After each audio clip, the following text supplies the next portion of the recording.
Well, less likely we get out. yeah, well, I agree, and that's what it's all about tonight. I want to see Ellen Oh, best. it was nothing but grandparents, their children, and their grandchildren. right? The whole thing. Well, this is the perfect time of year for that. Yeah. You know.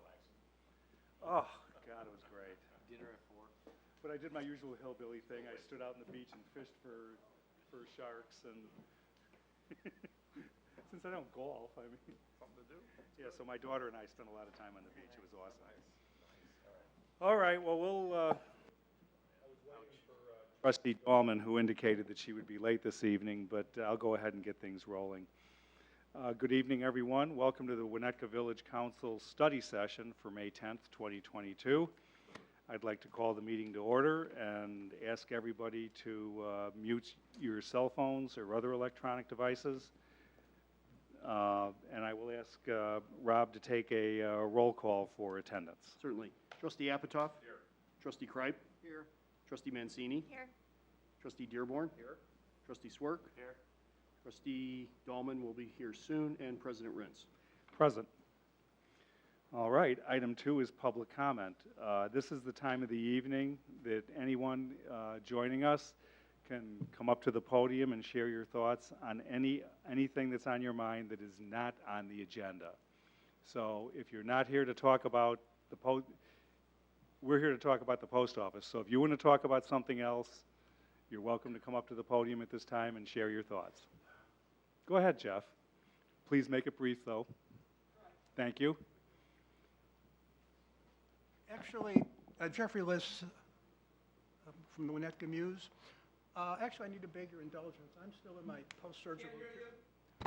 my post-surgical period and can't stay very long. Oh. And before you get into the post office, I'd like to make a couple of observations or suggestions, if you'll indulge me, because I can't stay till the end. Go ahead. Okay. You know, I've been following this for many years, particularly the post office committees, and I watched the conversation range from mostly open space, which had a lot of blowback, to multi-use, which had a lot of complications, and I have absolutely no idea what's going to be in the presentation tonight. And so, but what I wanted to say is how there are 3 things that I think you ought to keep in mind when you view the presentation. First one, the post office site is not a local park for the neighbors, like all the other parks in the community tend to be.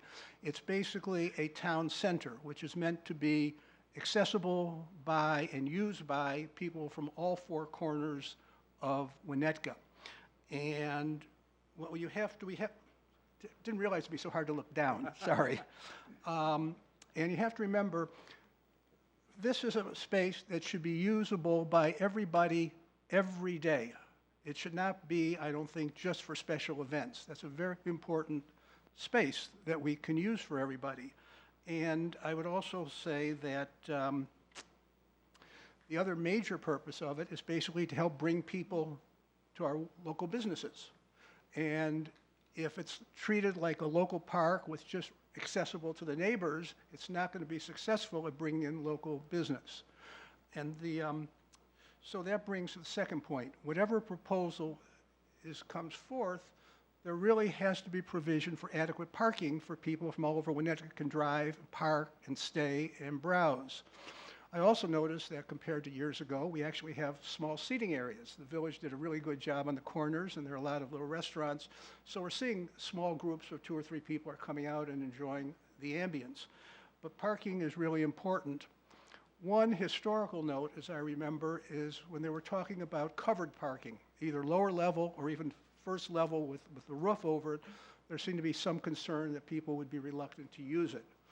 I expressed no opinion. I just passed that on as a data point. The last thing, which I think is really important, is the post office. I have yet to hear, although maybe it's been mentioned at other village council meetings, is that the post office site is used for non-post office. Will there still be a post office there? Because one of the things I've seen in all my walks in the village all the time, the post office is one of the #1 things that brings everybody to the center of the village now and then. And ideally, I think there ought to be some way that a post office site can be maintained there. And if not, you have a problem finding accessibility for people to do conveniently. But it's such a draw that I think it ought to be part of any plan.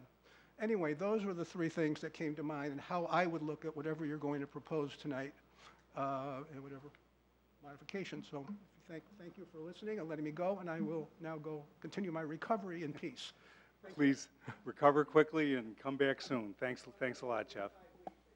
Oh, my Lord. Take care.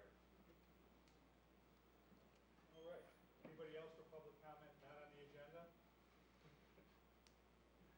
Okay.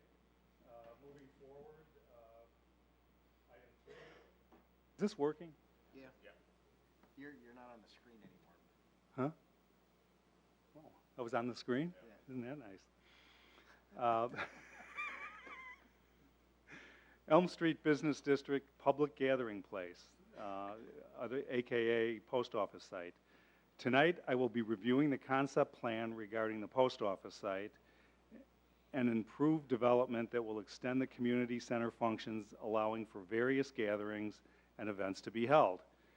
Village Council will further discuss the concept plan after hearing from the public. So the way it's going to go tonight is I'll present some concept plans.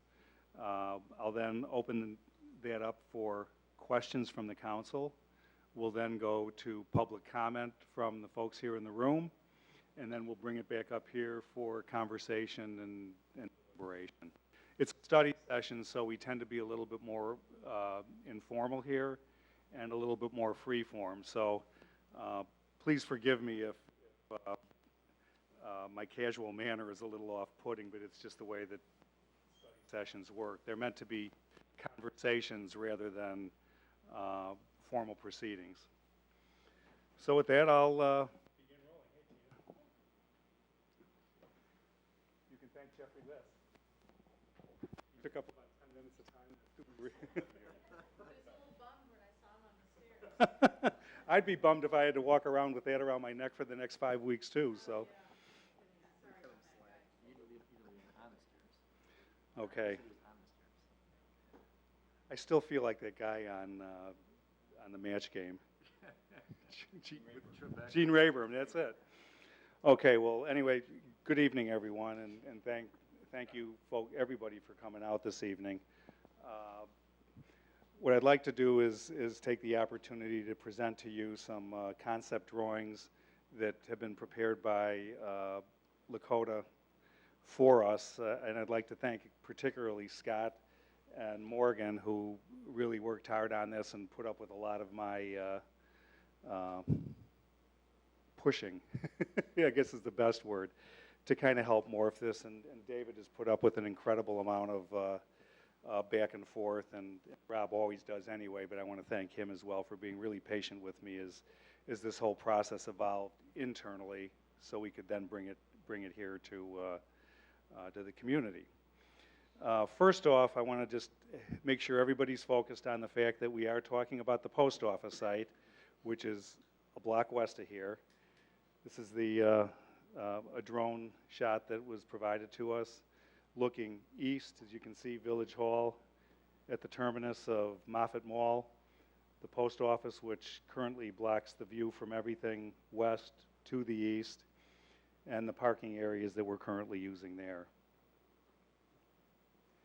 If you do better with a plan view, the site that I'll be focusing on this evening is fundamentally the center portion of that site, with the parking to the north and the parking to the south fundamentally remaining as is, with some modifications and adjustments to improve traffic flow.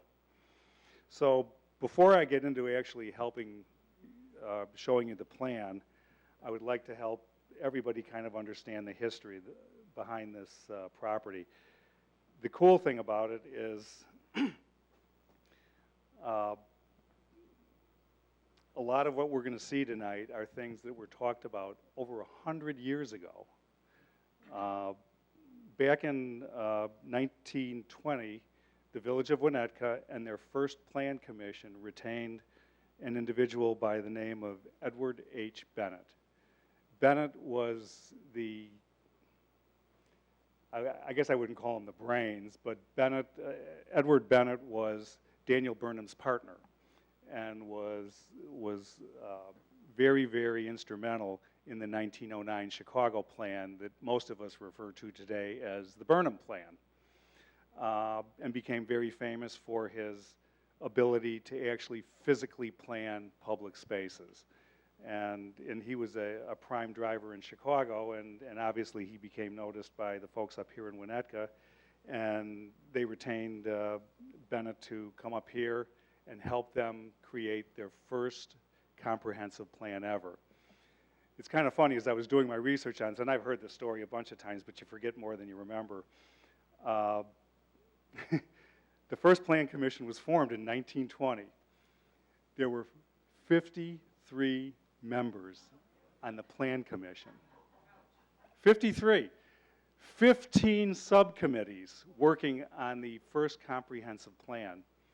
If you ever have a chance to go online, go to I think it's on the Historical Society site, right? And it is a fascinating document, and it really filled me with a sense of purpose and history about what we're trying to accomplish here by reading through it. And so much of what was spoke about then has actually manifested itself physically here in the community as we grew and expanded. And a lot of the principles that they used, some of the interesting things that they talked about back then, undergrounding the railroad. There was a whole chapter just on why we should do that. Dealing with flood issues by creating larger, larger areas for water to rest at the Skokie River. Just phenomenal stuff. And then they also talked a lot about the plan, and the building that we're in here was actually one of the parts of that original plan. Oh, I'm sorry, it wasn't 53, it was 63. 63, can you imagine 63 people working on this thing? But in the preface, this is the thing that really struck me and I think is very germane today, is, well, first of all, let me turn around here. I'm sorry, I'm a little, actually, I'm a little nervous. Relax, Chris. And I know we're all here with friends, but standing up here with the lights on and the camera going, sometimes it's more than I'm up for. But anyway, what you're seeing here is a plan that fundamentally indicates Village Hall, where we're sitting now, a field which has ultimately turned into Moffett Mall behind us here. They always contemplated that there would be some sort of commercial space fronting both sides of in this drawing field. And then over here on this side here, they designated this for a future community center. As we get into these images, I think hopefully you'll get the same chills I did about things. So even back then, bird's eye view were kind of a popular way to sell an idea. And again, here's Village Hall. Here's at that time what they were thinking of was a great lawn. And then another public amenity flowing into Horace Mann School, which is no longer here. But the thing that really struck me as I was doing my little history lesson in preparation for this evening was the first chair of the Plan Commission was a fellow by the name of Philip Post. And his preface to the original plan is marvelous. And if you don't even read the whole plan, if you read the first 20 pages that he authored, it is just astounding the way this man thought about this community and the passion that was just pouring out onto the page for how he visioned this community, and it was really special. So I decided to steal some of his words because I think it's germane to our conversations tonight. So as they were talking about this entire stretch of land, a few of the things that he raised in his preface were, and the vernacular is a little bit weird because it was 100 years ago. Here it has been proved that many entertainments, including motion pictures, can be managed as a community enterprise, aiming not for profit, but to provide clean, wholesome, and popular amusement at cost. With the growth of the village and the ever-increasing demands upon the community house gymnasium, It is obvious that a larger space should be provided to care for the recreational and civic needs of the village. He goes on and you know, speaking on the plan indicates the community space as an outstanding building, is what they were conceiving this to be down here, eventually to be built on the Horace Mann block, which is the block we're talking about. By purchasing this part of block not now owned by the school board, the auditorium could be built at any time. Well, the interesting thing there is that he was talking about, hey, we got to snag this property if we're going to finish the plan, right? But the school beat him to it and built the school there. so it was, I imagine there was some disappointment when it ended up not falling into village hands, but ended up with the school district. The site is an ideal location for the auditorium because it is both centrally located, yet sufficiently removed from the noise of the railroad trains. An alternative possibility would be to build the auditorium as a part or immediately connected with Village Hall on the block east of the school, which is exactly the site we're talking about this evening. These three buildings, now he's talking about Village Hall, he's talking about the school, and he's talking about his vision of, which was a public auditorium for all sorts of events. These three buildings are probably the only large public buildings which the village will ever need. The great public school, typifying universal and democratic education, the Village Hall, home of local government, and the community auditorium. Listen to this, the gathering place of the people, where public sentiment is formed and crystallized. When I read that, my jaw dropped, and it was just like, oh my God, you know, this guy was deep, right? I mean, and the way he thought about this community was in terms of community, not in terms of his own ego. It is hoped that these civic structures may soon be built, and we should see to it that in location and design, see to it that in location and design shall possess a beauty and dignity worthy of the uses to which they are dedicated. What fantastic prose. I mean, when you read this thing, it's like poetry, so I really encourage all of you to do it. So anyway, Bennett's idea was to have this public mall, I guess you would say, with Village Hall anchoring it at the time. And remember, when this came out, Village Hall wasn't even built yet. So his vision was to have this long, extended mall where the community would gather and do community things, right? And they were already recognizing that the community house was too small for some of the larger community gatherings that they were trying to encourage, and we needed a place that was more open to the village and more centrally located, much to Jeff Liss's comments earlier. I will tell you, as we move forward onto 2004, we're going to fast forward a little bit. The post office lease was to expire in 2009. So Village Council at that time, which was led by, I believe it was President Duell, who began the conversation, and seconded by President Woodbury, who followed him shortly thereafter, was, okay, we know this lease is coming up. Maybe now is the time we start talking about potential uses for the site. And maybe it's just the post office or whatever. So in 2004, Village Council authorized the formation of what was known as the Ad Hoc Post Office Committee. And I was lucky enough to be one of the members of the community who was selected for that. And I will say today, it was probably one of the most fulfilling public service activities I have ever been on. It was a wonderful board. It was 27 meetings over 36 months. And it all played out in this room. I will say that the conversations weren't always calm.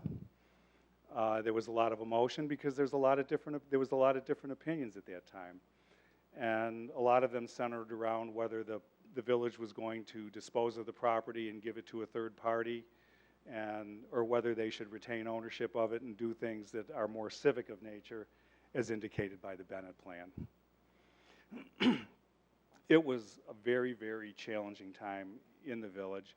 remember that at this time, to give you a little bit more context, that all over the country, communities were taking control of parcels within their business districts and encouraging redevelopment. And I actually was lucky enough to make that a large part of my business and had the opportunity to work with a lot of communities in rebirthing their downtowns, much like we're doing right now in Winnetka here. And there was a lot of it going on. I mean, every town was a lot of communities were buying real estate and then giving it to developers and partnering with them. Some were actually giving them land that they own. There's a lot of different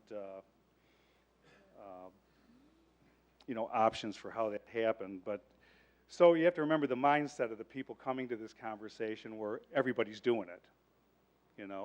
Everybody's revitalizing their downtowns right now. And so we decided to hop on board and do that too. But in classic Winnetka fashion, rather than having a quick conversation and moving into action, we spent 3 years beating it to death. And by the time we came out with a recommendation, the post office, the recommendation at that time was to develop it as a commercial space. And there was still a lot of angst and concern about that concept. Well, the Great Recession of 2008 took care of any hopes of actually moving that concept forward. And at that point in time, Village Council pulled the plug and said, we just got to sit back and wait. Secondarily, and you have to understand, I'm going to share just some of my personal perspectives. So sometimes it may not be 100% accurate, but it's the way I saw it. There was a conversation about maybe that the library would want to be this piece, our Winnetka Public Library, which that particular village council decided, okay, let's see if the library can potentially use this site for their use. And a year later, it was discovered that that the library had failed to levy correctly for a number of years, and it shorted themselves by several $1 million. So it became really clear that they didn't have the capacity or the expertise to think about building a new facility here. And that kind of ended that conversation, and the property has sat in its current condition ever since. Village Council passed a resolution in 2007. It was as President Woodbury was leaving, and he wanted to memorialize what the Post Office Commission at that time had recommended.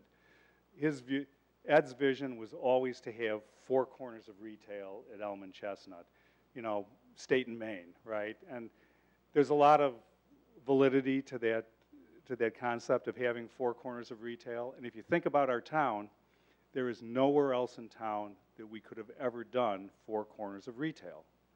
You think about it, anywhere. You will not find 4 corners that could potentially be dedicated to that. So, and I was drinking that Kool-Aid in 2007, for sure. But I also took the time to meet with a lot of the people who didn't like that idea. A couple of them are sitting here in the room this evening, and we had many discussions about what was right and what was wrong. And as I continued my public service at that time, I came to the understanding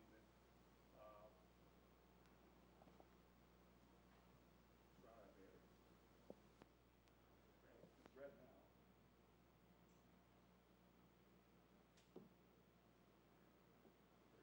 we do have new technology in the budget this year, so we won't be doing it anymore. But somewhere along the line, being a developer who's looking for immediate return on investment, that's what my mindset was. And that's at core what I believe to be the right thing to do for the village. But at some point through those conversations with who really helped me, kind of, I guess I would say, see the light, I began to understand that, we here at Village Council, we don't have to think about a return on investment tomorrow. And we can think generationally about what we do rather than what we're going to get back next year. And over time, that evolved into an understanding that, our public places in this community are precious because there's so few of them. And the ones that are controlled by the village proper are even less. And we have to think very hard and be certain that whatever we're passing on to future generations is legitimate, adds value, and fills more needs than just providing a profit opportunity for a private developer. So my thinking on the profit on this kind of turned around. So people are probably thinking, okay, Chris, why now? I mean, you know, aren't you busy enough at this point? I mean, as a council, you guys know how much work we got coming up. Why are you pushing this now? I want to bring some things to your attention. First of all, what really got me thinking about bringing this forth into the community again was the 2020 survey of the caucus. And I'll just give you a couple quotes from the survey results. The first one is, while there is not consensus on the actions to be taken, an overwhelming number of residents feel that action must be taken to increase the vibrancy of the downtown business district. Additionally, they went on to say, residents seem generally to be looking to enjoy a broader array of experiences in our public spaces and more outdoor social interactions in a vibrant, interesting, and engaging village center. This is just 2 years ago from the survey. Scott, and you remember that, right? Awesome, awesome, awesome. So I'm thinking the time people are now thinking in terms of more vibrancy, more activity. Add to that the fact that we finally have buy-in and momentum on our streetscape program, and people are understanding what that means, and they're really starting to enjoy the benefits of our hard work bringing that forward. And lastly, COVID and remotely working. Quality life on a local level has gained much more prominence in the community, and it's something that people think about a lot more because they're here all day. It's obvious that people want places to gather, places that provide a sense of community and culture. At least to me it is. So, now my notes say, show the plan. So I will. So, and look at the one thing I want to, before I do the great unveiling here, the one thing I want to make clear is that this isn't Chris Rince's plan, okay?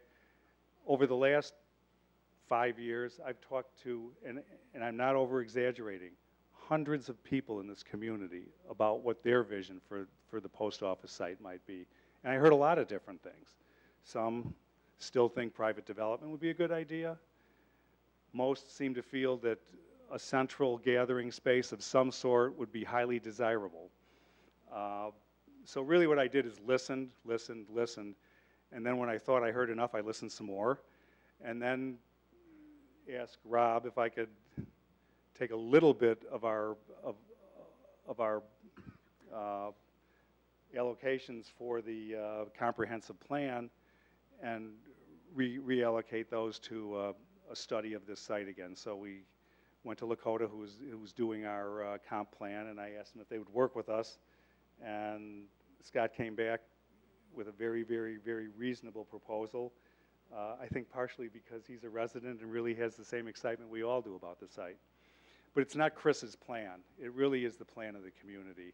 And it's a plan that I've brought forth with professionals to try to help jumpstart the conversation and move it in a direction. So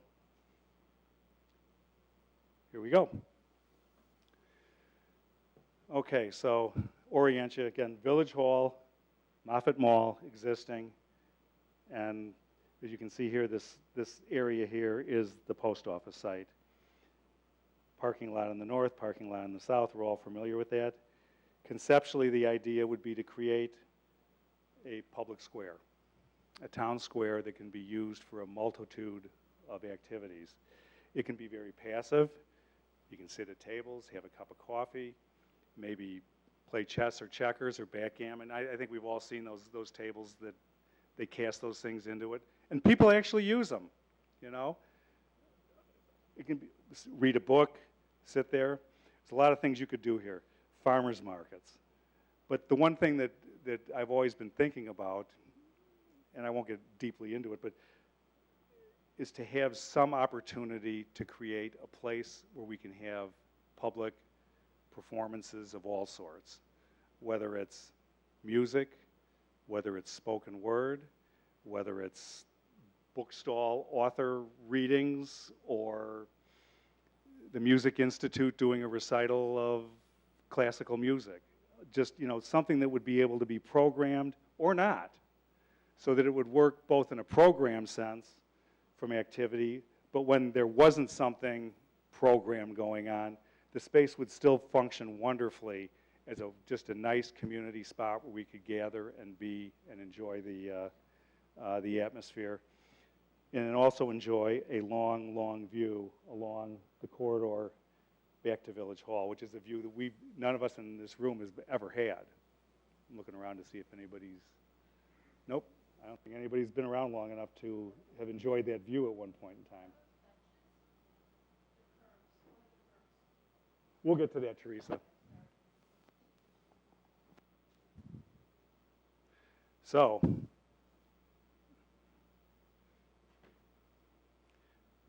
okay, Chris, what's this going to look like? So this is a view of our town square in an activated state. You're in a drone over, where would you say, Scott? Maybe behind Dwyer Park, looking east? Okay, so you're up in a drone at Birch, looking back to the east, across the site, across Chestnut Street, which is right here, and Village Hall. The idea is to have a hard surface area where we can enjoy this during the inclement weather and the shoulder seasons, like the last month. But we also have included a component here of green space that is kind of a transition between Dwyer Park on the west and the hard surfaced square. I still don't know what to call it, so we're going to have to work on that too. Kiosks or some sort of roof structures along the side. One thing that I thought would be really cool here is, right now we're going to do, and Rocky, don't get mad at me for this, but I'm taking liberties. You could do your farmer's market here. Maybe your premier vendors are actually on the mall, and you could steal that first row of parking on either side for more vendors, and this thing could grow and grow and grow and grow right here in the center of town. These areas being tiered also make a perfect place to view performances that are happening on that rounded stage that you saw on the other photo. You make a transition between Moffett Mall and what should we call it? Village Square, Town Square? I don't know. What? Huh? Oh, the Village Rectangle. That would be Winnetka. You got a real future in marketing, Scott.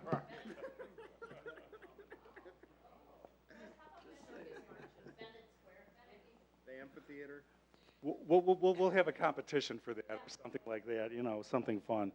But the basic concept is to have this town square with the capability of housing our public events, but also including performances, but it will function passively when there's nothing being programmed there. Now we have some zoomed in shots to kind of give you a better sense of it. This is standing on the roof at, so if you're standing down and looking across, again, now you can see these roofed kiosks. If you want to get out of the sun on a hot day like today, a little shade back there, have a casual business meeting, something of that nature, or just hang out. The stage isn't a huge stage, but maybe it's raised up to seat wall level so that when there aren't performances or anything going on here, this simply serves as a place to sit. And you can, in reflection, look back at Village Hall and all the wonderful things Village Council is doing and really get the sense of what Bennett was thinking about when he visioned this space. So this is, this is raised up. Think about it as almost a seawall, but it's high enough that you could have performances. This microphone is awful. You could have performances here that could either play out to the larger amphitheater. So this might might house. Scott, did you guys figure out how many people would be able to sit here on blankets and stuff? So if you had a big event and a more prominent performer, let's say, you know, the Music Institute, I mean, it's amazing what their events turn out. You know, I'm sure Val and Mark could find a couple bands that would play there, and I'm sure we could easily get 400 or 500 people to come out.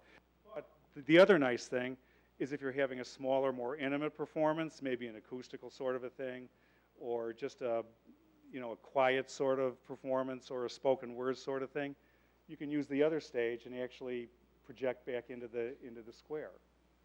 So it has that multi-purpose thing. And, you know, maybe some sort of roofing. Understand that this is concept, okay?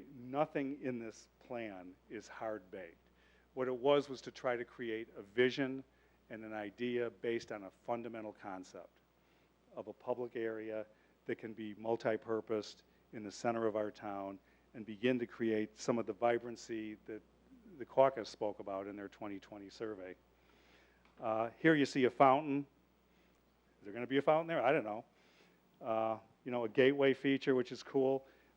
When I shared this idea with Trustee Apatow, he made a good point that these kiosks that kind of anchor the corner here, you do need a place for storage, whether it's, but maybe one of these also has a component where we could have rotating food vendors that would set up shop there and serve ice cream or tacos or whatever, I don't know. But, you know, to have those sort of amenities here that would be a draw during performances and also during the downtimes. But to make it a festive, fun, inviting, but comfortable and just a beautiful space to be. You know, I've put myself in this picture 100 times already, so I see it. And I'm hoping these images help you see it. It could be something really special, and it could help to define our community. You know, it really could. And the other thing is that I continue to think about is what can we do here at Village Council?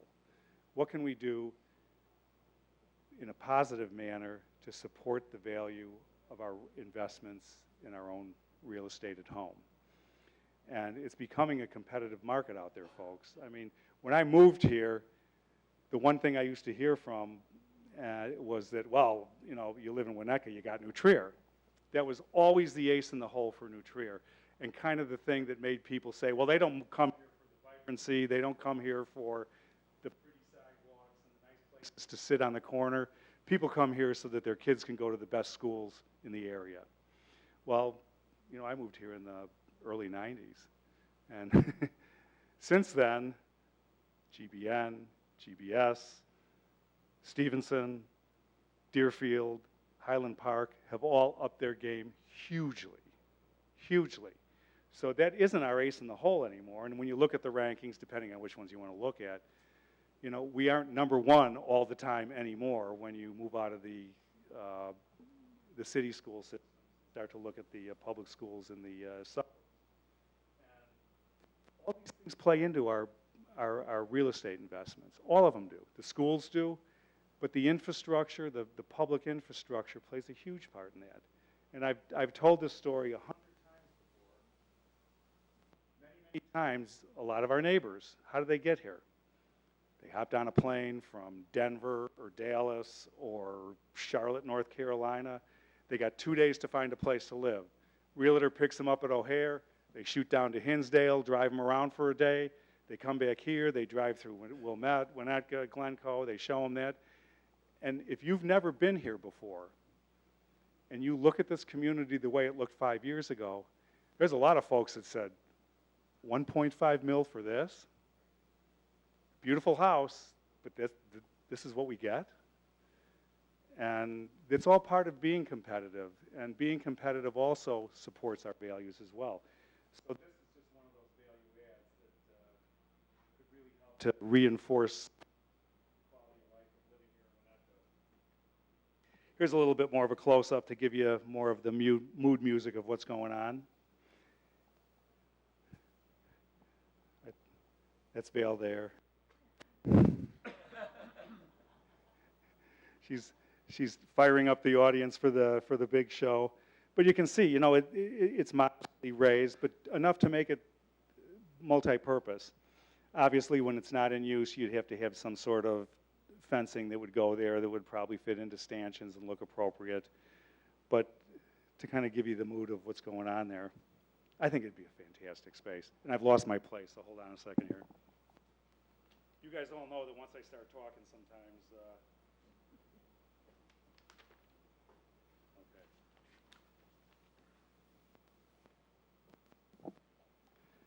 But the beautiful thing about this is it's not, the pictures make it look big, but think about what we're talking about. We're literally talking about the footprint of the post office building and a little more. So it isn't some grand, you know, Pritzker Pavilion sort of a thing like that. It really is downsized to be sensible for our community and for our community. This isn't for people from away to come here. Certainly they're welcome to join us, but the idea isn't to draw everyone from all corners of the Chicago suburbs to come here. It's for us. It's for those of us who are here in Winnetka to enjoy every day of the year. Pavilion works. Huh? Pavilion works. Yeah, I mean, the whole thing just feels right to me, and a lot different than what we recommended in 2007 for sure. Okay, so I'm going to close up real quick here. No applause till afterwards. I call it good reasons to do it. One, we already have a template for the public improvements. Streetscape has helped us kind of define the elements, the basic elements. So, and now, rather than having Scott and his team standing up here trying to tell you what it's going to look like, you can see what it's going to look like. The materials are pretty much there. Not to say that everything is set in stone here. Secondly, monetizing one of the most important pieces of our central business district is not necessary. For the last 8 years, this village council has not raised the tax levy. We don't need the money. There are some who would say, well, if we sold it, we'd be able to take that and you know, lower the tax bill for a year, right? Understand that any responsible developer probably wouldn't spend any more than $4 million. On a good day, if we were to give them 6 stories, yeah, you might get $5 or $6 million out of them. But we all know that 5 or 6 stories does not work in this community, and it would be horrible to lead somebody down that path knowing what the community sensibilities are. So think about it. $4 million bucks, our tax, our annual budget's what, 110? Something like that, Rob? About 93 to 95, but It'll be 100. yeah. So that's 4% of a savings for 1 year. And we would never, ever, ever be able to have any control over the site going forward. We're on a month-to-month lease with the post office. Jeff List mentioned, you know, keeping the post office on site. I disagree. Okay? The post office is an important generator, and they need to be kept in the downtown. The United States Post Office no longer does facilities like this. Most people don't realize that right now the post office only rents from us, at least on paper, Right. a couple thousand feet. Correct. So, and that's their model, is about 2,000 square feet. They can go into a lot of different spaces. I've already talked to a prominent landlord in town who has a perfect site that would help relocate the post office to a place in the downtown area. It would also make that building a little bit more valuable and probably upgrade it. And it would be in a place that we could still be able to take benefit of the traffic generation that post offices give. So, but leaving it on this site, I think, would be a shame given what we're talking about here. In addition, we have a business district revitalization fund, and there are many grant opportunities for these sorts of improvements. But the one thing we've learned over the last few years is when you stick your hand out and ask for money from governmental agencies like the state of Illinois or the federal government, if you don't have shovel-ready projects, nobody wants to talk to you. They don't want to fund dreams. They want you to show them a piece of paper that says this, and then they can feel good. And that's how we ended up getting $30 million for stormwater and still rising, is because we had a plan, and we could show it and say, please, representative, help us with this. And when you can sell the story and they know it's going to happen, those allocations come. We could probably find a large portion of the money that we would need to do this, either through our regular funding of the revitalization fund, and then adding grants on top of that to mitigate the cost of the community. Actually, I'd make a guarantee that I would go out and beat the bushes and find the money we need to make this thing happen. As I said before, there's a high potential to add value to residency in our community and support the significant investment we have all made in our homes. It works hand in hand. And lastly, this is, I don't know, ever since I read this, I have to keep saying it because I love it so much. In the words of our first chair of the Plan Commission, the gathering place of the people, where public sentiment is formed and crystallized. Place. I know I'm kind of doing a hard sell here, but I believe this is what's best for the community, and I think a lot of people in this town buy into that. So that's my formal presentation, and what I would like to do at this point is start out with council and ask any questions or comments you might, not comments, we'll save comments and deliberation for later. Are there any questions you might have on how this came around and came to be? Sure, I'll start. Go ahead, John. All right, first of all, great job presenting Red Square. Sorry. Totally understand this is a long time in the works. It's great. I love that the history of the site and how this is kind of following the history. And I agree that long term, you do not need to monetize the site. Many previous things I've heard and saw, you know, houses, townhouses, condos, no need to do that. This is really good for the public. It would be nice to somehow locate the post office somewhat in accordance with that original plan. It looked like it was across the street in line with the village hall. Just a thought. Yeah. And then You got a good eye, John. I don't, sorry. Sorry. Okay, wow. Okay. Yeah, the original plan, I guess 100-year-old plan, shows the post office east of the village hall, across there, yeah. I mean, just to kind of keep the plan of that. Well, one Winnetka will be coming back soon. Right, yep, right. I have a better idea, though, but, Okay. but no, And then- good grab, John. I mean, Yeah. they always envisioned it on the other side of the tracks. Right, right. And then, in this plan, was there any thought of underground parking? Or do you think there's enough to support this with what you're showing on the streets? Well, one of the things that I laid out when we first started meeting with Scott was that we needed to preserve the parking we currently have. The merchants weren't so sure about the viability of the parking when we changed from employee parking in a lot of these spaces back to shoppers parking, but they've all been pretty receptive to the fact that it works for them and that people actually use it now. And if we enhance those areas even better, I believe that there's enough parking here. Again, cost containment. When you're talking about doing this at a modest cost, underground parking just would blow the budget.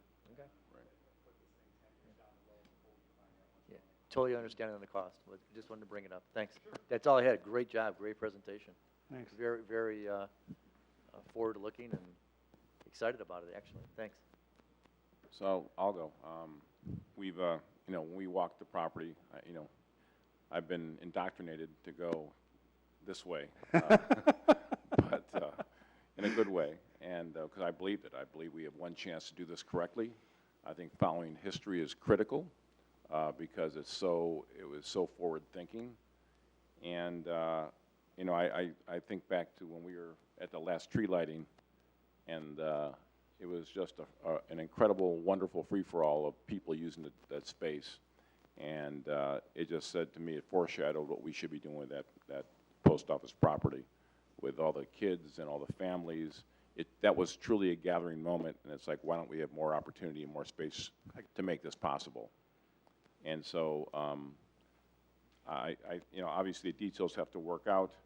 I agree with you that that is not the right place for the post office at that time to be on that site, but I could not be in more agreement to move forward with this type of plan, because this is our one chance to do it right, and we should do it while we have time right now. Thanks, Rob. Other questions? I don't really have a question. I would agree with, John and Rob on this. The one thing about this town, if you go back into history and you look at long-term thinkers, it's really, there are several examples. I mean, we're electrically independent. You got the Village Green anchoring the other side of town. The lagoons. What's that? The lagoons. The lagoons. I mean, it's just forward-thinking. The Train. trains, obviously, underground. So this kind of multi-decade, 100-year thinking, I think, is really, really a positive aspect of this town's culture. And I think this fits into that, Chris. One thing you didn't mention, Rob just sort of touched on it, you didn't really talk about the contiguous nature of this project next to Dwyer Park and the kids. I mean, there's definitely, we're in the midst of this transformation of young families and so on, and there's a reason for that. There are several reasons for that, of course, but that is, it fits really well with the park. I mean, the whole thing just kind of flows nicely. I like the fact that it's flexible. You know, you're not here written in stone yet, but you have flexibility on your mind, and Lakota can work on that. So I think I love the concept of open space and forward thinking and community activity. So I really applaud the concept here. Thanks. Questions? We'll save the deliberations till later, but No, go ahead. Just an easy question. What do you think is a reasonable time frame? Not 100 years? Probably. well, let's see. a couple years? 2004, we started talking about it, and like everything in this town, I've been thinking about this site for 18 years of my life. Yeah. And I mean, 18. We could program it in our normal streetscape cycle for like 23 or 4. Yeah, it could happen, pending funding and, Yeah. and the economy and everything else. Certainly, I believe that this could be a 24 project. Yeah. And then one practical question, those two sort of kiosks on each side of the arch. Can we have bathrooms in there? Because there are no bathrooms at Dwyer Park. Yeah. And if we want people to spend the day there drinking coffee and things, and we don't want the town to go to hell, we need Parents at Dwyer bathrooms. will be We could do, appreciative of that. just to speak to that in general, though, if council is on board and they feel this is the right direction to go conceptually. Yeah. Remember, none of this stuff is hard-lined or in stone. I would propose forming, God, I cringe to even say this, a committee. Just not 15 of them. But if you remember, there was an effective use of a committee, and Scott, you chaired that, if I'm not mistaken, the task force? I forget. But the Streetscape Task Force. Yeah, I know. We're but before we started on Streetscape, and we were trying to vet out a lot of the various components of it, there was a task force that was set up, and they were given a very limited time period, so it didn't turn into a 3-year exercise. And they strategically went item by item by item, and in short order, they figured out a way to fill in all of the spaces that we had here. And we could do a very similar exercise. I would envision bringing in people from the community. Obviously, I'd like to have a trustee there as well. And we would all start the conversation. Katie's already volunteering. She's volunteering Vicky, so. I do think if we create a sense of urgency, that's served us well with stormwater. Yep. When you put a deadline on things, people get things done. Yeah. You know what the crazy thing is?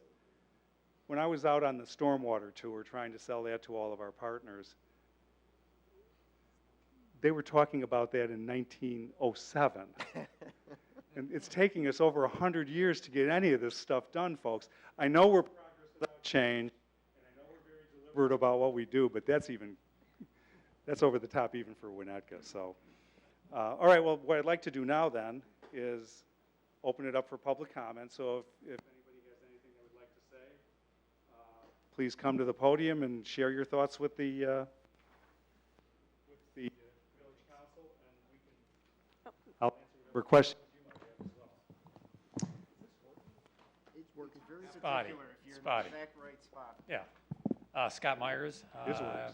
Church Street.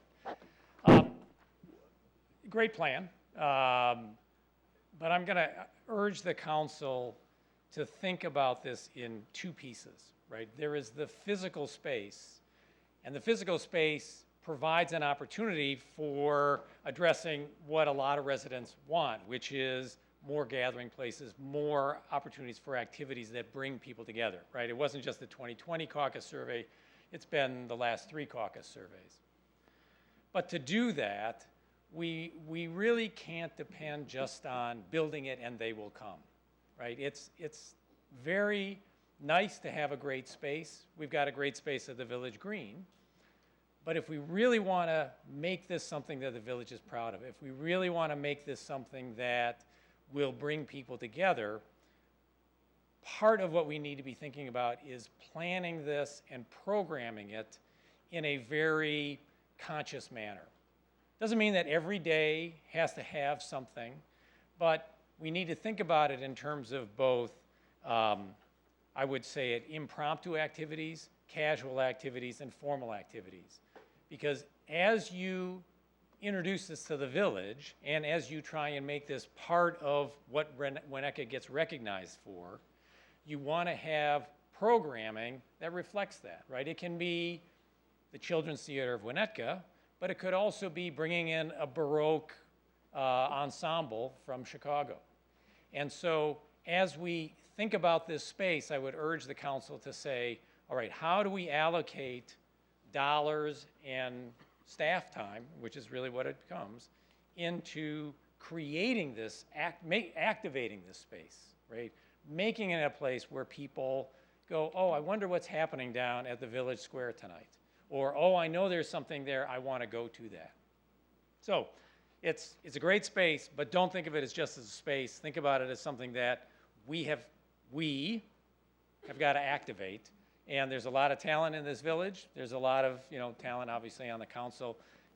You've got to have that piece in mind as you create this so that we establish something that does have a presence and adds to the reputation of the village. So. Maybe there's some residents who know how to organize musical events. No, Volunteer their time. there is a gap in this village in the music area. So yeah, we have to find charades. I think is a good idea, maybe. One in mind, but- Yeah. So I had that same note, I didn't speak on this part, but asking that same question of what sort of programming and how often. Yeah. Could we potentially, I don't know how this would work, but private groups could rent out the space or have organizations that happen outside of just funding coming in from the village, but certainly something I think we're all aware of. It doesn't require a programming lot needs of to happen. money, but it does require a place where people can go and say, can I use that space? And it's Right. also thinking about the space as if I'm a performing group, I don't want to have to lug my equipment in. It'd be nice to have something, if possible, built into the space. So it's like I show up, I plug in, and I perform. Right? That's a little more costly, but it makes it easier on the performers, and they're more willing to come and participate in something like that if it's kind of a little bit of a hands-off, plug-and-play kind of a thing. Cool. So. Well, and you'll be glad to know, Scott, and certainly I'll make sure you're included in the invite list on this. Later this year, something in the pipeline is to have a discussion about the potential of forming a downtown management corporation that would handle all of the village events, at least be the central location, whether you were the Children's Fair, or the Music Fest, or the 4th of July Parade, that everything would flow through a central agency that would program, and then they could also bring in the schools. Another thing, when I talked to one of the trustees of the New-Trier board was, you know, the jazz band could perform here 2, 3, 4 times a year from New-Trier. D36, they could, you know, Spring Sing could be out there if they decided to try something adventurous like that. But you need to have a central hub where all these things come into and are provided assistance with things like what you're talking about. You know, sometimes you're going to need chairs here, right? And hopefully they would be able to build a stable of contractors that would assist them in those sort of things. So, but we haven't had that conversation yet, so I don't want to go too far, but that definitely is on the agenda for future council meetings to talk about that and how we might potentially make that come to be. It's a complicated issue. Come on up, Tom.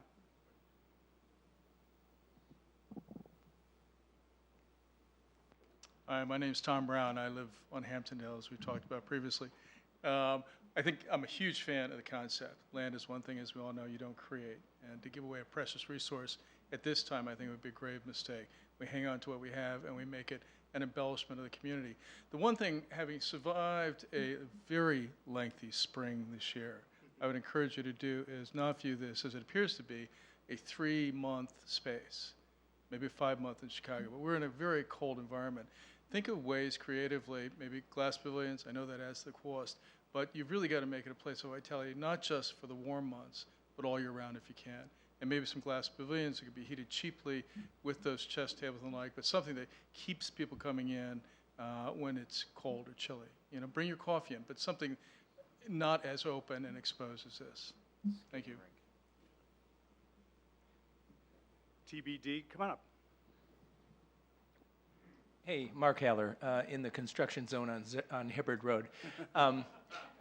As a part-time roadie, I just wanted to echo one of the things that Scott said, and it doesn't take a lot of money, but you do need to be performance ready if you're going to have performances. If it's simply concrete and benches, it's just too difficult for people. The lift is just too difficult, and you have a lot of people who would come in and do some programming, just say that's a little bit too much for us. So I would just encourage during the planning phase to really think about that, both the location of storage, the availability. Sometimes it's not even about putting up big speakers, for example, but it's about the wiring. You know, it's about very small things that you do when you construct, and so I'd encourage you to think about that.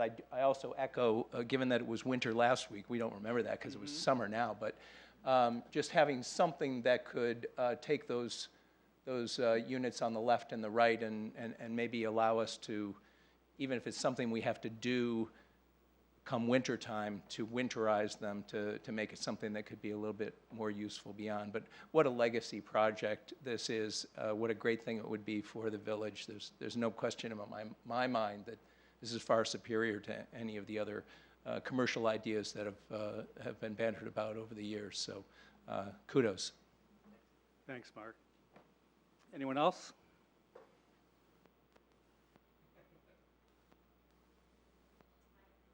Hey, Teresa. Hey. Teresa Lucas, Good Grapes. So beautiful design. I'm an architect, but I would concur that's probably the nicest thing we've seen that really opens up the space. So I'm here to voice a couple things. One is toilets.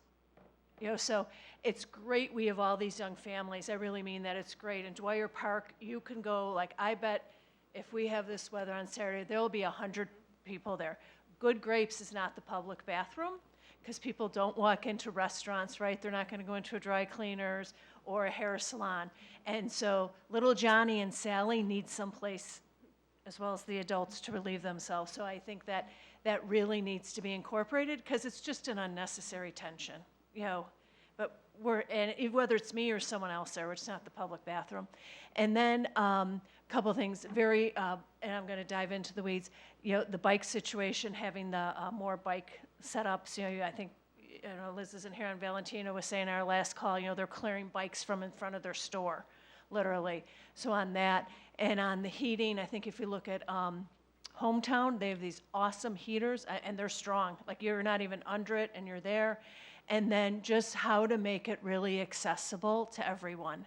And there's more in the weeds. I will say, and When I hear a committee, though, and, you know, the streetscape, I would remind that there wasn't a lot of business representation, and the first plan was something like 36 parking spots were taken, you know, were eliminated till Chris, you came in and fixed it, and I think we really just need to keep the business community in mind, you know, when we're doing those things, because it needs to work for all of us. Thank you.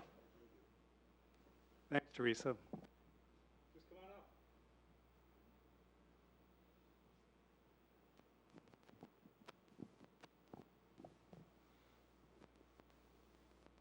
Hi, I'm Jessa Fuller, live on Willow Road. This is my first village meeting Welcome. because I'm interested in learning more about the processes in the village. And I'm a young mother of a 5-year-old. And I want to just say that I really appreciate this plan, and I'm very excited about it. And I will do what I can to connect with other parents of young children to get them interested and involved in supporting a plan like this. My son actually helped you press the light for the tree. Oh, yes. So when someone else, I forget who it was, brought that up when they were remembering the tree lighting this year and like how, you know, this should have been able to overflow or happen at a place like this. Mm-hmm. So I think it's very exciting. I'm very glad I came here tonight to hear more about it. I think that there's bathrooms, yes. Echo that. My son goes to the bathroom at Pete's currently when it's needed. And the other thing I would say is, you know, programming, definitely echo your sentiments about programming. I'm in experiential marketing, so I understand the value of having a very crisp strategy around that in order to make a space actually work for people. And then I think I'd be interested to understand how like commerce could come in at key moments, you know, like obviously you've already like talked about the farmer's market, and there's clearly like availability to do like pop-up types of retail here or there, again, as long as it is consistent with the programming strategy. But I think that that would also help add a little bit of the idea of retail and commerce without having to turn it into a commercial space. So really love it. That's it. One thing I wanted to mention too, you know, I only scratched the surface of the things that we've talked about during the generation of these plans. Kindle market, you know, the farmer's market. I heard on the radio that there's somewhere around here they do a French market on Wednesday night somewhere. Terry, do you know where that is? It's called a French market, but you know they come out here and sell French stuff, you know, cheese and wines and things of that nature. And these can be weatherproofed. You know, matter of fact, when I was down in Georgia last week, they had some structures with canvas that they could be opened or closed depending on the season. You know, during the winter season, they tend to close them in a little bit more, and those heaters are fantastic. I agree with you, Scott. It isn't build it and they should come, but it's build it with a purpose so that you can then go, just like we've been doing with our downtowns and our commercial outreach, is think about how we can use it and then go find people that will fill those needs for us. So there are so many things you could do with a space like this if you're good thinking and you have the right people working on programming issues. Anyway, next, anybody else?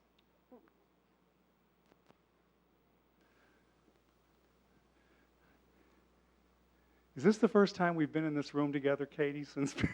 So 20 years ago, I used to be a young mother, like this woman in the back of the room. And now I'm an old mother. And I still feel the same way.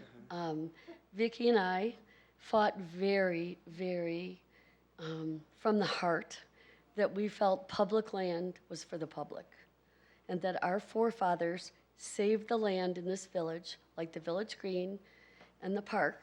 And just as a side note, I want to also tell you, we fought very hard with the Park District, and I don't want to say fought, we fought for the house between Centennial and Elder to be purchased for some ridiculously low amount, and before they rebuilt it with a large structure that would cost millions, and that would make the land always be $3 million plus when we did this 20 years ago. So we are the ones that brought the Bennett plan to the village hall Vicki and I worked very hard. We worked with Jim Steer, we worked with the garden club that did Moffett Mall, we worked with everyone that we could to have the vision to preserve this public land for the public. In my opinion, this land should never be rentable.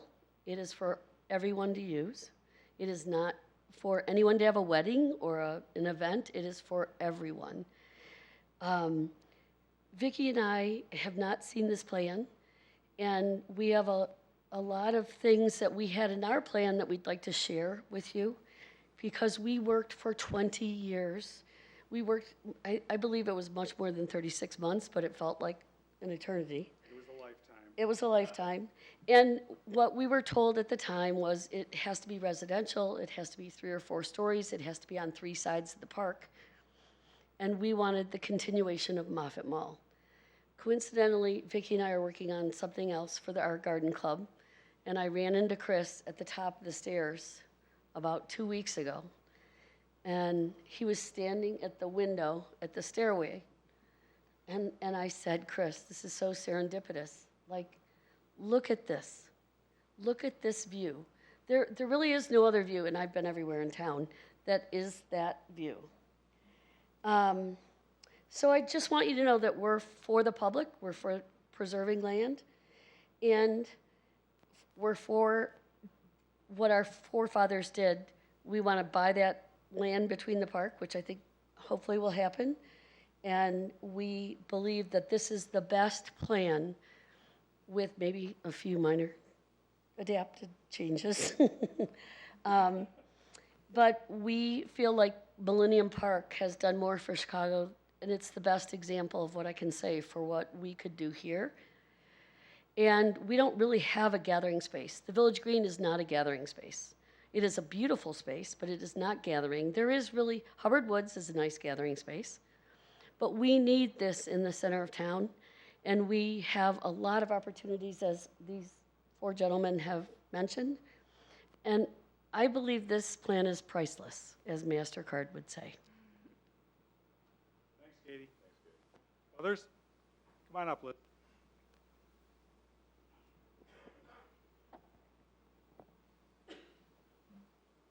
Hi, Liz Kunkel, Holly Lane. I want to say I appreciate Jeff's comments. I wish he'd read the agenda packet, so instead of saying what he thought you should do, he could say thank you for doing what he thought you should do. Obviously, I'm not surprisingly, hopefully, I'm a big fan of this. I'm also a fan of public spaces, natural spaces, open spaces, being outside all the time. That was a big thing for me pre-pandemic. It's only more so now. So I think it's a wonderful vision. Obviously, I grew up in Winnetka. I moved back here very intentionally a number of years ago. I'm a huge fan of the Bennett Plan. I remember being excited when I saw it a couple years ago when the comprehensive plan process started up. And so I think we care about that history. It's really important to us, and it makes sense to build on it. It's like, if it ain't broke, don't fix it. That's what we need. And the vision, Chris, that you just showed with that view of Village Hall at Moffett Mall is stunning. It looks like Versailles. Like, it's just amazing. But again, intimate, not off-putting. It's not that large a space, and the interactiveness and the different functionality that you're envisioning and proposing, I think, are exactly what we need, and it will be managed and again, intentional. And I really appreciate that. And then the last thing I want to say is really a funny coincidence. So through our Go Green groups, I'm one of the co-facilitators of a book discussion group called Go Green Reads. It's 3 of our community leaders and John Grand, a bookseller from the bookstall, and we basically take turns choosing books and leading discussions. And we used to meet in person at the bookstall, and since the pandemic, we've been virtual. And we've gotten a little bit of traction in the last couple months, had a couple authors we connected with. One actually reached out to us. So we've had 2 virtual events. And then the 3rd author that reached out to us asked about doing an in-person event at the bookstall in July. And this was in March.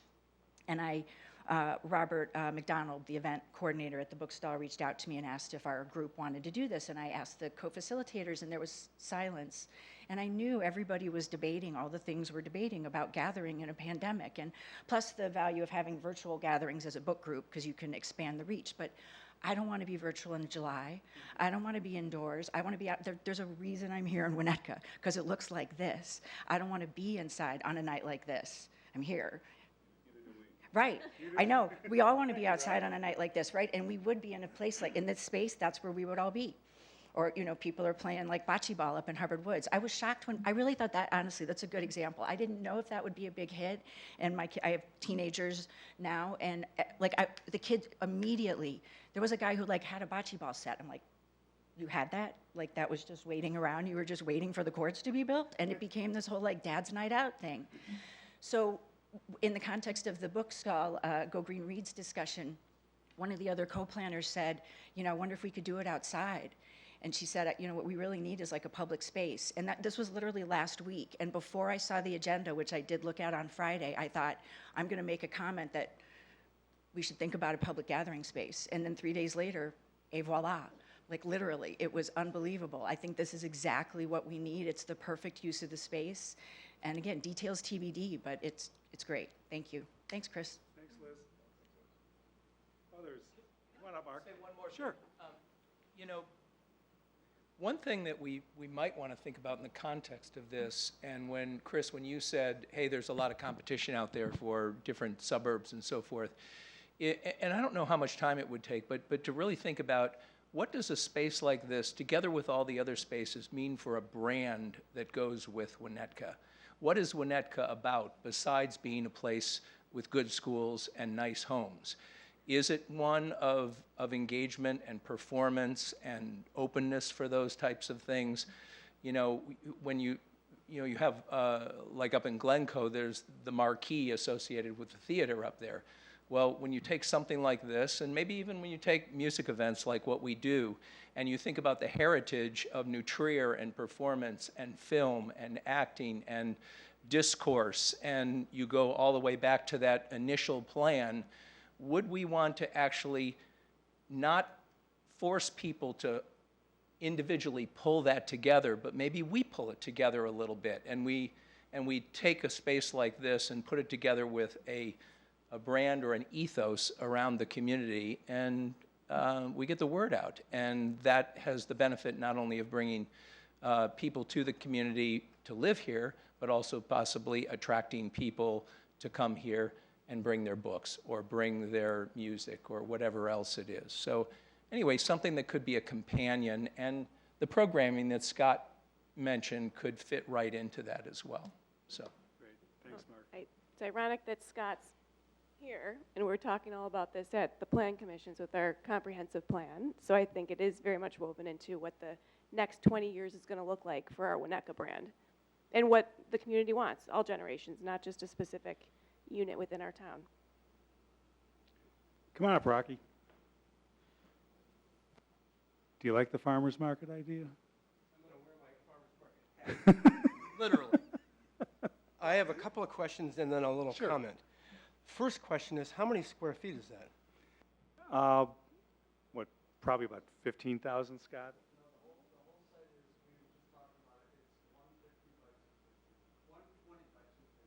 I didn't, oh, I do have. Who's got a calculator? 18,000 square feet. Okay. And earlier, and Teresa asked this question earlier too. She asked about the rows in the back, and then you referred to it as tiered, and then you also said somewhere that people could throw a blanket. Is it land that's going to be tiered? Well, think about it this way. Here, there's a hill there. If you stand at the back of the post office now, it's a depressed dock. Mm-hmm. And there's and actually I tried to get the Music Fest to use the dock of the post office as a stage at one point in time. I will say that Mark's better half loved the idea, but the two guys sitting there didn't like it as much, so it didn't end up getting used. But if you stand there, you'll see that there's a grade change of about dock height down to, and then it slowly slopes up. So rather than changing the grade of the property, we're starting low down here, and these tiers stair step. They might be 5 to 8 feet deep, each one, grass with stone-faced walls on the front, sort of a thing. Okay. So that each one is a little bit higher. So if you have like a folding chair or something, you'd sit here and you wouldn't be blocking the view of the people behind you because they'd be up another foot or so. Okay. And those were my questions. And then the story, I was raised a cottage up in northern Michigan on a beautiful lake. And in 1959, a enterprising group of people decided to clear a large area back in the woods. And everybody thought they were crazy. And they built what we commonly call now the dell. And it's raised, and you come with a blanket on Saturday night, and there's a control booth in the back, and it was, and maybe it still is, very well equipped. And they hid lights and speakers all throughout the woods. And they put a big fireplace down in the middle. It's rarely used, but they play classical music there, they play rock music there, they play everything there. There have been weddings there, very great place for a wedding, by the way. And it is still going strong, what is that, 62 years later. And there have been a number of caretakers of this dell, but people still flock to it, and they watch the shooting stars while listening to Beethoven, and it's pretty damn good. So to Mark's point, if you are going to program this thing, and that's Scott too, build this thing so that it can be used, and I don't want to say just throw a switch, but that's the idea. Speakers, lights, make it fun, and if all you want to do on a Saturday night, because there is no programming, is bring a blanket and look at the stars with music, you can. Thank you. Others? Well, we've let the air out of the balloon in the audience, so I guess we can bring it back up to us for some conversation, deliberation, whatever you want to call it. So, how the session works. Looks like we're in violent agreement, which is great news. I do think, Hey, Rob. Oh, sorry. Is that better? I think, as I said, I think we're in violent agreement, which is a wonderful thing to hear. And I do think that there is some urgency to this. I think we just need to move. I mean, there's not a lot of controversy here anymore, so we just need to move. And if you're doing it, I think you're really smart in doing this in an economical way. This isn't I don't think it's going to be a huge expense at all. So it's very doable. I think we should take lessons from, if people are going to come bring their computers, and I think we have to make sure they wire everything, yeah. Wi-Fi, and also outlets. I remember when Kellogg did the building, there aren't enough outlets for the students to plug in. So, yeah, it's crazy. So just things like that to make sure. Proper lighting too for night, right? Yep. Wire gets real dark. Yep. Yeah. I have a question for Chris on the history. Moffett Mall, how did it become the name Moffett? God, I wish Louise was here. Because that could be the name of the center then. It could be a continuation of that, maybe. Just thought. Find out something horrible about their history. Does anybody know how it became Moffett Mall?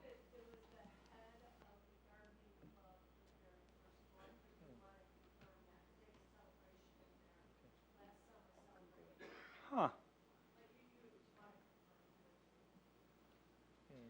There you go. Yeah, and then I do agree if it's going to, as we go through this, it should be wired, sound should be throughout, nice lighting, different types of lighting. So maybe, along with the bathroom, there is a built-in control room that does help that. And I look forward to seeing this go forward.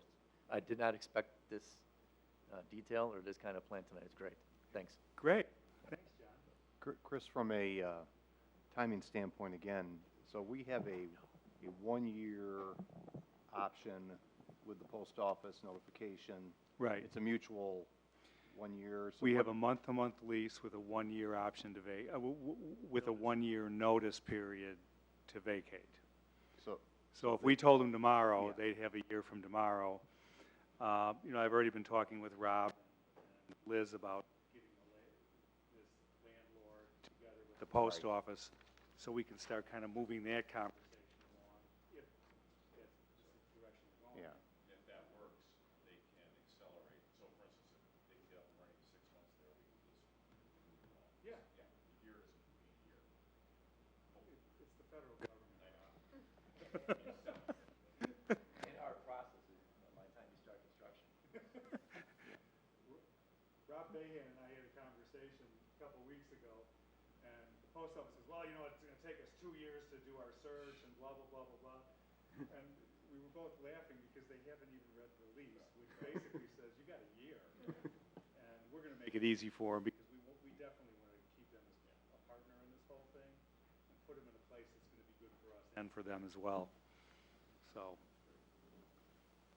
That was going to be my comment. I'd start with the post office first and make sure that the place, and maybe you've already done this, that the place you're thinking satisfies their requirements. Can you talk in louder? They're in the back there. Oh, okay, sorry. I have to put it on my mouth. I would start with the post office, right? And make sure that the criteria, because they have like 3,000 pages of criteria for their locations, and maybe you've already done that? Yeah, okay. I love this plan. As many people know, I grew up in Holland, Michigan. Holland, Michigan created has this fantastic farmers market twice a week. If you haven't been there, I encourage you to go there. They invested around their civic center, which is kind of like it's where Hope College plays basketball, and there was a lot of things there. And that anchors it. But they've really invested in the last, I think it was 5 years ago, in really upgrading the space, which has been so beneficial. There's Chris Kindle Mark, there's Oktoberfest, there's Brewfest. I mean, every weekend we're in Michigan, which is very frequently, they have a festival where the village programs it, which is very important. Mm-hmm. Can't let it build it and they were come. So this reminds me of it on a smaller scale. Bathrooms are key, though, because I think a lot of people are using the businesses, whether it's Pete's or the laundry mall, which is, in bad situation, right?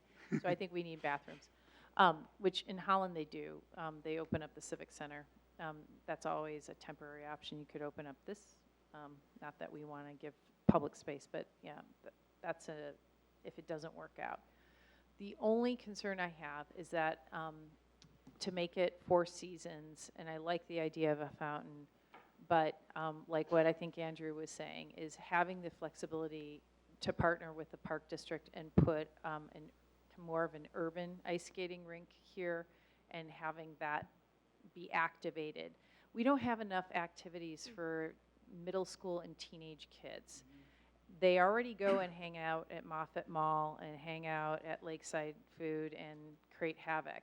Why not create, we tried to get Gaga Pit at Dwyer Mall, Dwyer Park, and it got denied. But there's just not enough, and I think the kids will come. They come right down the street from Skokie and Washburn. Why not program it so that gives them something to do in the winter? Hmm. That was one of my thoughts. But if we have a fountain, it makes it hard to have a flexible space for that. I don't know if it's big enough. And then lastly, I did like originally the plan of putting townhomes on the site only because, and I love this, this is really well done. Sorry, this keeps going in and out. Only because we need more residents downtown to keep, everything active.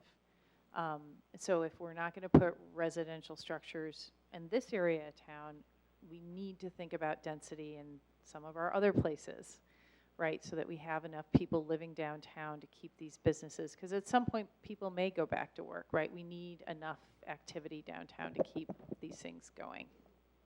So those were my only thoughts, but really well done. I will say I have an evil plan for some housing options in the downtown area as well, but I'm not prepared to speak about those this evening, so. It's like the master plan. I've got nothing but ideas here, folks. No, I think it makes total sense that we got this in as part, as a side project of our comp plan. I think it's lovely. It's really, really lovely. And I think it's going to be as much of a community space as it is in my hometown of Holland, Michigan. It's great.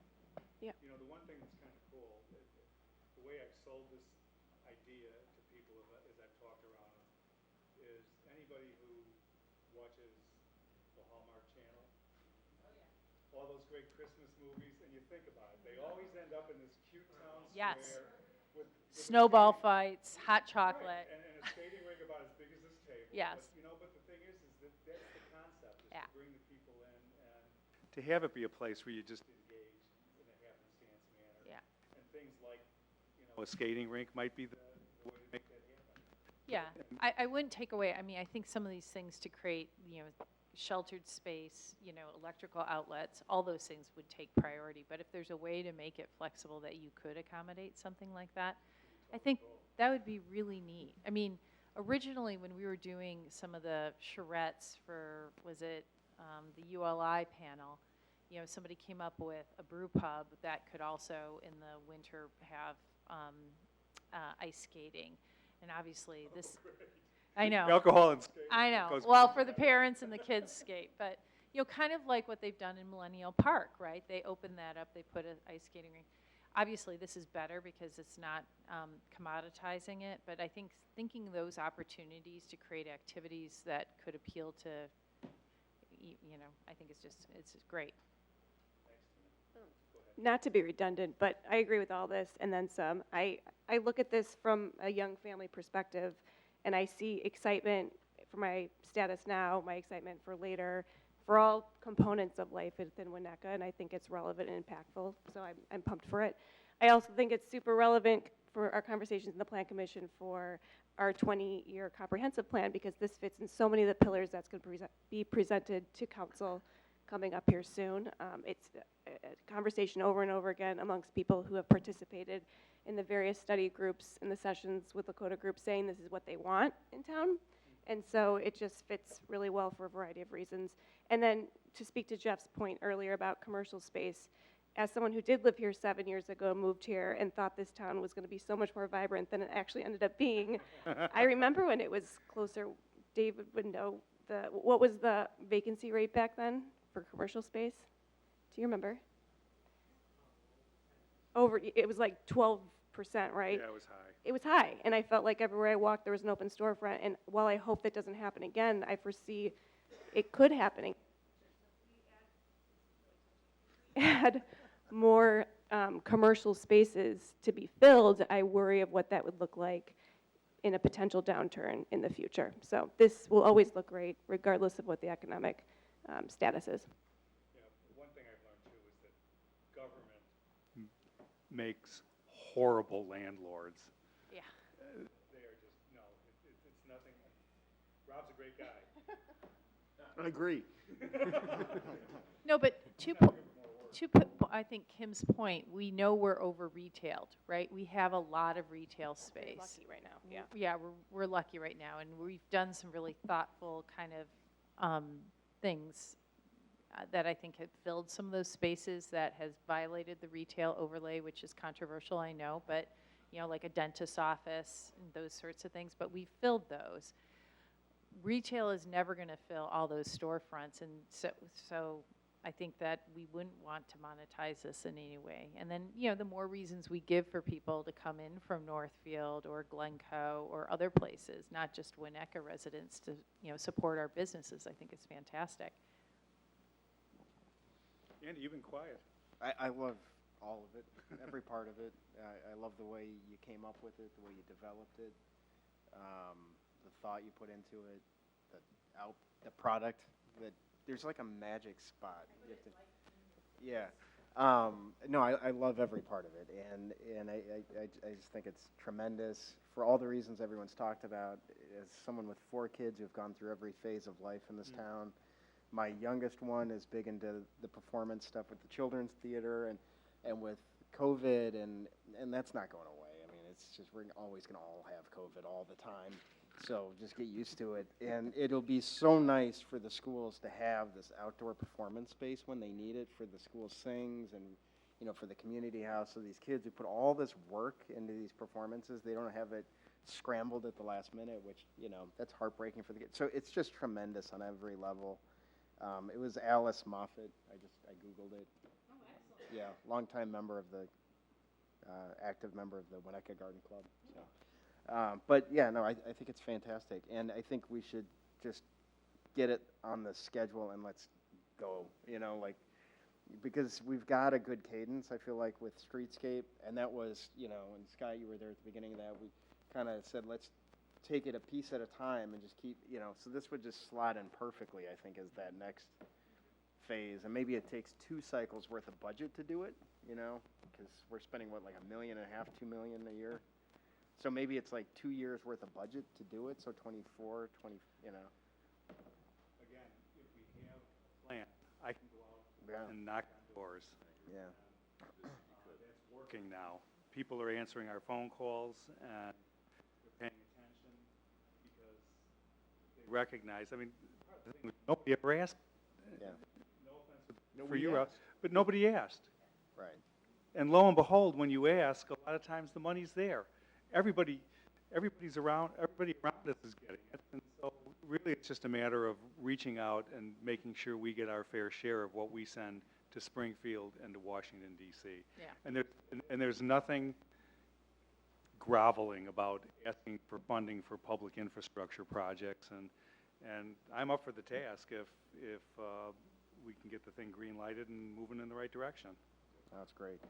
I would think, I would just be mindful, though, if that, because we're going to do stuff to the parking lots, we just have to be very mindful. Those businesses in that area are being affected right now by some of the work, right? We just have to make sure it's phased in a way that we're not hurting people like Teresa's Yep. business, you know, or Noah's Ark, or, you know, right, because there's sensitive parking.